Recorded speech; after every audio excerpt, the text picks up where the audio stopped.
జీవితంలో ఏదైనా ఒక పనిని ప్రారంభించాలి అనుకున్నప్పుడు మొదటగా మనకు భయం వేస్తుంది. కానీ దానిని ప్రారంభించకపోతే జీవితంలో ఎప్పటికీ మీరు ముందుకు వెళ్ళలేరు. ఎవరికి తెలుసు, ప్రారంభించిన తర్వాత మీకు అంతా మంచే జరుగుతుందేమో. కాబట్టి నిరంతరం ప్రయత్నిస్తూ ఉంటే ఏదో ఒకరోజు మీరు తప్పకుండా విజయం పొందుతారు. కాబట్టి ప్రారంభించడం అనేది చాలా ప్రధానమైనది. దాన్ని చూసి మీరు ఎప్పుడూ కూడా భయపడకండి.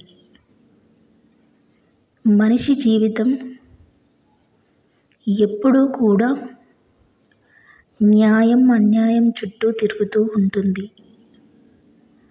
ప్రతి ఒక్క మనిషికి ఎక్కడో ఒక చోట అన్యాయం జరిగింది అనిపిస్తుంది. కొంతమంది వారి తలరాత లేదా ఈ సమాజం అన్యాయం చేస్తుంది అంటారు. ఆటంకాల నుండి ఎప్పుడూ కూడా పారిపోవద్దు.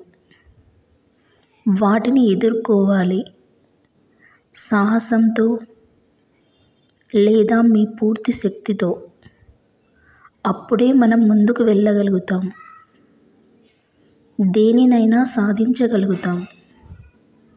జీవితంలో ఒక మంచి స్నేహితుడు అలాగే శత్రువు ఇద్దరు ప్రధానమైన వారే. ఎందుకంటే స్నేహితుడు మంచివాడైతే మంచి జ్ఞానాన్ని పొందుతాం. అలాగే శత్రువు నుండి భవిష్యత్తులో రాబోయే ప్రమాదాన్ని తెలుసుకుంటాం. కష్టపడటానికి ప్రయత్నించండి. విజయం తప్పకుండా వరిస్తుంది.